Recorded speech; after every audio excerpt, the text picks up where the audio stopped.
Cher Muji, cher Sangha. Sangha, ça veut dire les personnes qui se retrouvent, qui sont appelées par la même voix, qui est toujours la voix impersonnelle de la vérité, qui dit « Il est temps maintenant, dans cette vie, viens et découvre la vérité ». Il y a plusieurs façons de découvrir la vérité à travers, sous des formes différentes, à travers des religions différentes, des pratiques différentes, parce que Dieu est infini, Dieu est immense. Tu ne peux pas limiter Dieu à une religion en particulier et dire que seulement cette religion connaît Dieu. C'est une absurdité.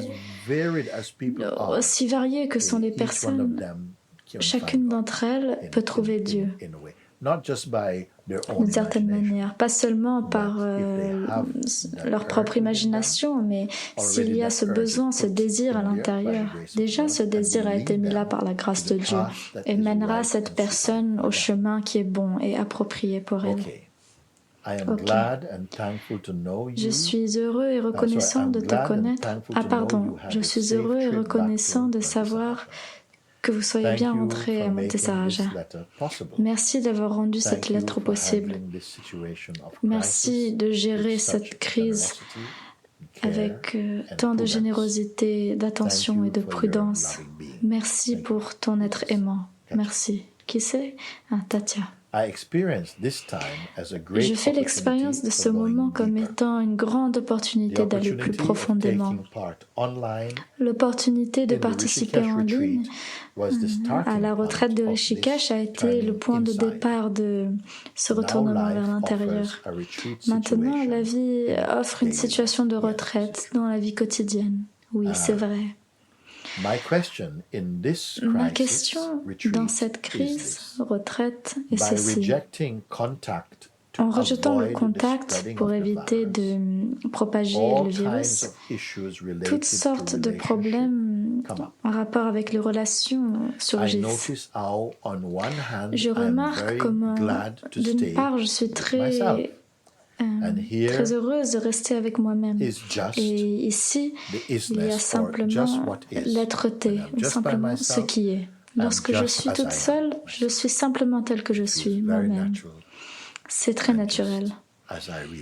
Je suis simplement telle que je suis réellement. Ok. Parfois, des humeurs surgissent auxquelles je m'attache. Mais ceci est observé et peut passer. Donc, parfois, des humeurs surgissent et pendant un moment, je suis distraite, je m'attache ou je suis engagée avec cela. Mais ensuite, graduellement, mon pouvoir et mon habitude d'observation revient et je vois qu'elle passe, je n'ai pas besoin de courir après cela. Très bien. D'autre part, particulièrement dans mes relations proches, il y a un vrai tourbillon d'attachement aux personnes, probablement à cause d'un manque de confiance en la vie, une croyance de ne pas sentir capable de m'en sortir toute seule, de ne pas pouvoir survivre sans ces personnes. Ok, j'ai besoin d'eau.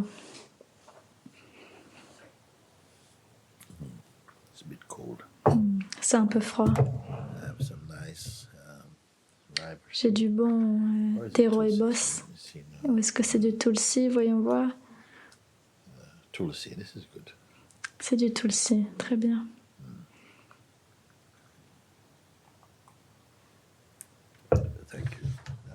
Merci.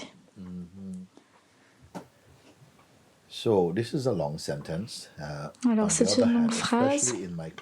D'autre part, particulièrement dans mes relations proches, il y a un gros tourbillon d'attachement aux personnes, une vraie tendance à m'attacher aux personnes. Certains d'entre vous pourraient connaître cela et avoir cette tendance aussi, probablement à cause d'un simple manque de confiance en la vie. Un manque de confiance en la vie, alors tu t'attaches à certaines personnes pour avoir de la compagnie, peut-être une sensation de sécurité, une croyance que je ne suis pas capable de m'en sortir toute seule, de ne pas être capable de survivre sans ces personnes. Alors ici, Tatia dit, j'ai un gros attachement dans les relations aux personnes, qui vient probablement d'un manque de confiance en la vie.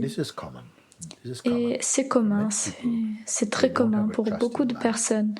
Elles n'ont pas confiance en la vie, elles n'ont pas développé cette confiance en la vie ou n'en sont pas venues à voir la confiance qu'elles peuvent avoir en l'existence, peut-être à cause d'un conditionnement ou de fausses conceptions, qu'il faut contrôler les choses parce que sinon elles vont simplement se détruire ou tomber en confusion. Et tout va se détruire. Un excès de ce genre de pensées, d'émotions et de peurs peut vraiment créer très peu d'espace pour que tu puisses profiter de ton état naturel de paix. Alors tu es dans le besoin et tu as besoin de personnes pour te conforter, pour te donner une sensation de sécurité. Et aussi, tu as la sensation que toute seule, tu ne seras pas assez forte.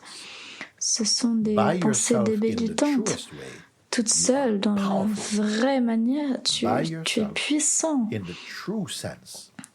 Tu es seul dans le vrai sens, c'est-à-dire que tu es consciente de qui tu es vraiment, pas seulement une identité personnelle avec toutes ces attaches et les idiosyncrasies et les étrangetés qui peuvent venir avec l'identité personnelle. Mais lorsque tu es allé au-delà de cela, dans l'espace de conscience pure, d'être-té pure, d'intelligence pure, d'un amour pur que tu découvres et de l'espace, c'est puissant. Ce n'est pas... tu te sens plus puissante, mais ce n'est pas un pouvoir sur les gens. C'est le pouvoir de les aimer réellement sans être dans le besoin. Alors c'est quelque chose de très important, ça, Tatya. Tu as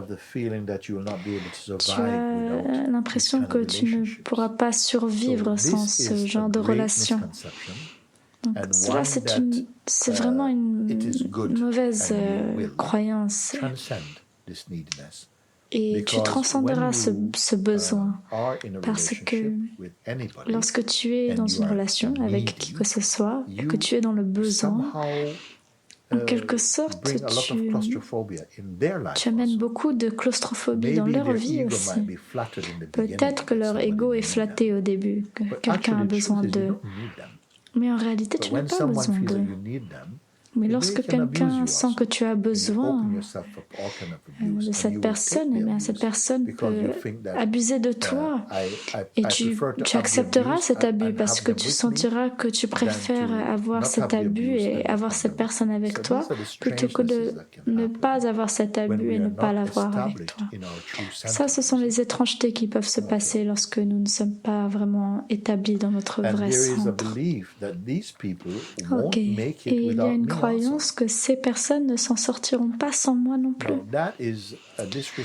Maintenant, ça c'est un manque de respect au pouvoir qui est inhérent potentiellement ou actuellement dans une vie humaine. Un être humain n'est pas juste un torchon trempé laissé sur un comptoir. Tu as tellement de potentiel, tu as le pouvoir de Dieu en toi, le potentiel et le pouvoir de discerner, d'observer, de contempler, de mariner dans ta vision, de grandir, de t'élever. Découvrir un amour en toi qui embrasse le monde entier et ne pas être épuisé par cet amour, mais plutôt d'infuser cet amour plus intensément et avoir de la compréhension, de la compassion, de la joie. Alors, s'il te plaît, ne laisse pas le mental te faire sentir si petit, parce que lorsqu'il fait cela, il te vole de ton pouvoir naturel et t'étouffe dans les sables mouvants de la souffrance. Cela peut changer, ça peut changer. Ça a changé pour beaucoup de gens. Et toutes les personnes qui se sont éveillées, qui sont devenues illuminées, ce qui veut dire qu'ils ont découvert la vérité de qui ils sont, ils ont fait l'expérience de ces états sur le chemin, mais ils ont eu confiance. On leur a dit très tôt que le mental viendra avec ces choses. C'est pour ça qu'il s'appelle le déceveur, d'ailleurs, parfois. Le diable même, parfois. Le mental, dans son aspect psychologique, je ne parle pas du mental général que tu utilises pour fonctionner. Ça, c'est un pouvoir merveilleux qui fait partie de ce qu'est le soi.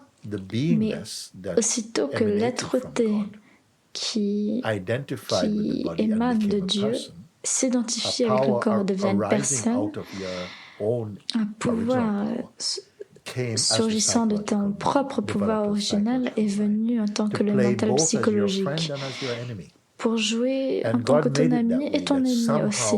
Et Dieu a créé les choses comme ça, pour qu'en quelque sorte nous utilisions notre expérience et notre discernement pour transcender l'influence du mental psychologique et pour te regagner toi-même.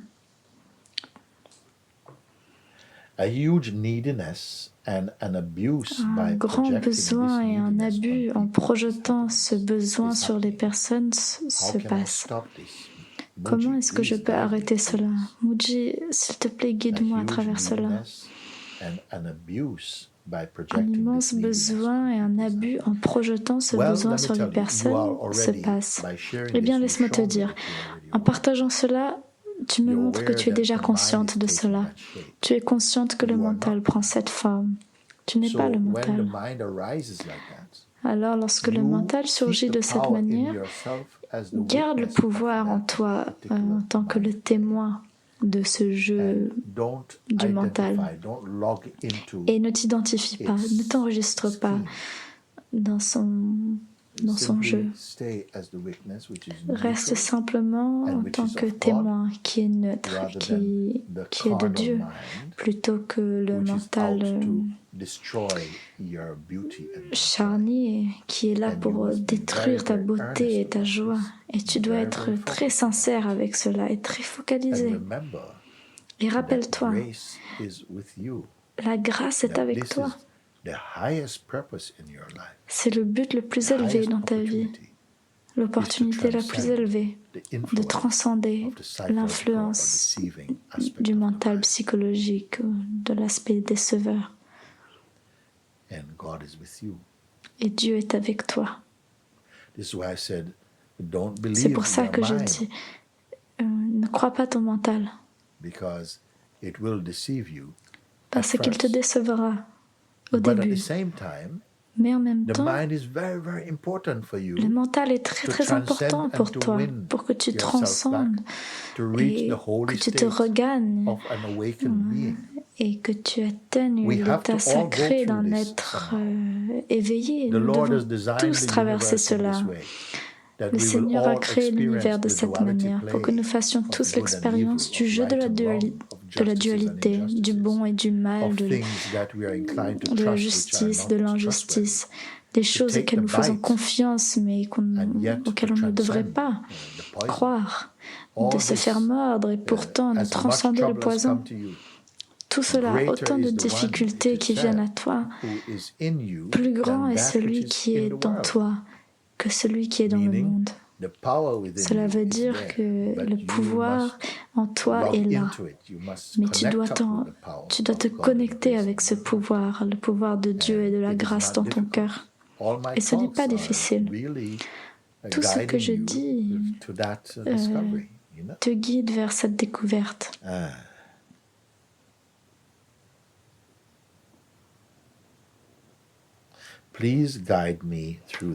S'il te plaît, guide-moi à travers cela, Mooji. Je suis prête de rendre ce jeu douloureux, mais il semble avoir quelque chose dedans dont je suis encore inconsciente. Eh bien, c'est quelque chose qui est dedans et là par habitude. Parce que parfois le mental ou le déceveur peut te promettre des choses qui sont attirantes pour ton âme. Ce sont des choses qui te promettent de remplir tes fantaisies, tes désirs, tes projections. à un niveau humain, au niveau du corps et du mental. Il peut te donner des plaisirs, mais pas la joie. Tu vois? Il peut te donner la solitude, mais pas la paix. Il peut te donner le succès à un niveau humain, mais pas la transcendance sur les choses du monde. Rappelle-toi de cela. S'il te plaît, retire cette ignorance et amène-moi vers un plus grand lâcher-prise. Oui, tout ce que je partage avec toi, Tatya, est pour transcender ou pour retirer, effacer l'ignorance. Tu vois, en fait, Dieu est parfait. Et la graine de Dieu en toi, l'Esprit de Dieu est parfait aussi. Ta personne est imparfaite. Très souvent, nous essayons de rendre notre personne plus parfaite. C'est une grande rivière et cela aussi, Dieu l'a créé. Et beaucoup de personnes, à cause d'une identification si forte avec la personnalité, feront le chemin de l'évolution de la personnalité. C'est ok, Dieu prend soin de ça. Mais je dis que Dieu est parfaitement en toi aussi.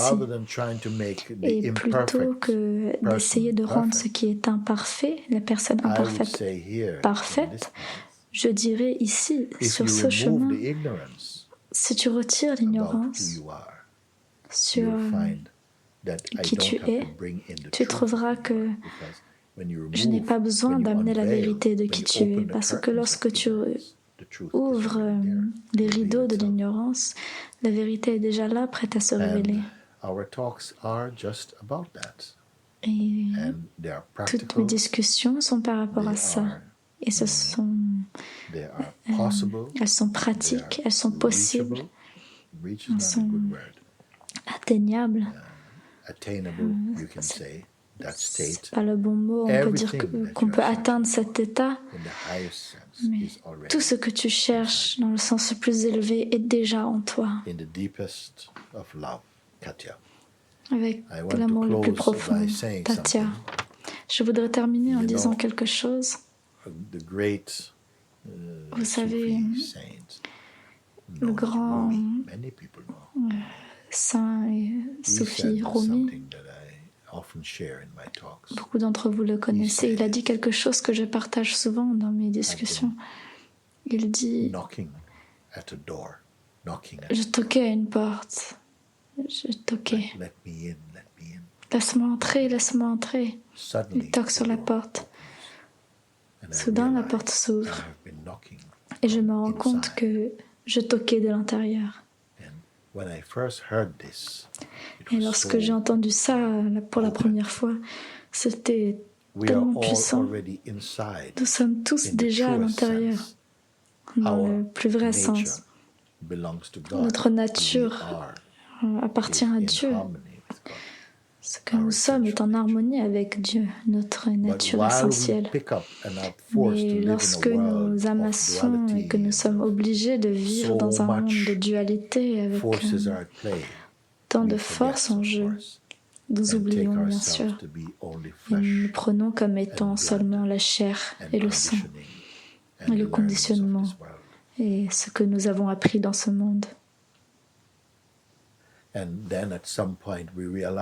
ensuite, à un moment donné, on se rend compte qu'avec tous nos efforts, à essayer d'atteindre ce que nous avons atteint dans le monde physique, cela n'a pas amené la paix, la joie et la plénitude. Alors on se trouve à toquer à la porte de la vie.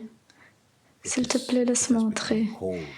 C'est devenu froid et vide ici. S'il te plaît, laisse-moi entrer. Ouvre la porte. Et la porte s'ouvre. Seulement lorsque la porte s'ouvre, ce qui veut dire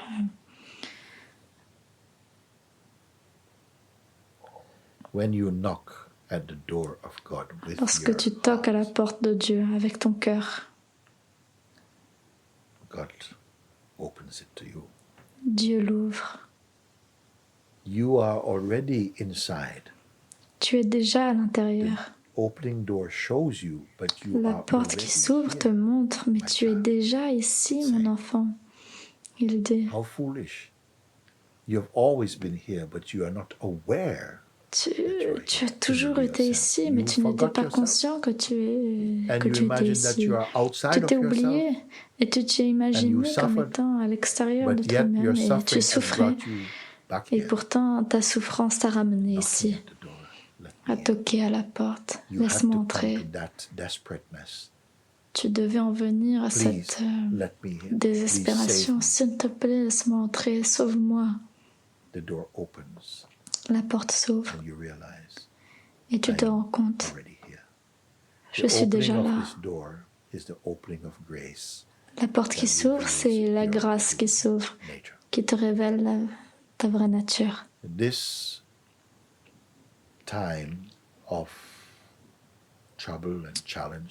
Ces temps de difficultés et de défis pour l'humanité nous obligent à toquer à la porte. Aide-nous, aide-moi. Je ne veux pas mourir.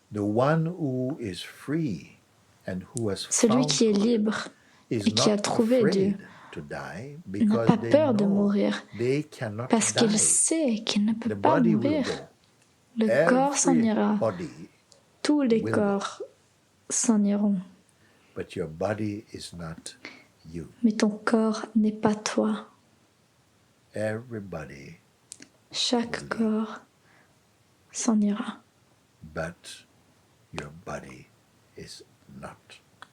Mais ton corps n'est pas toi. Si ton nom est John, ton corps ne sait pas que son nom est John.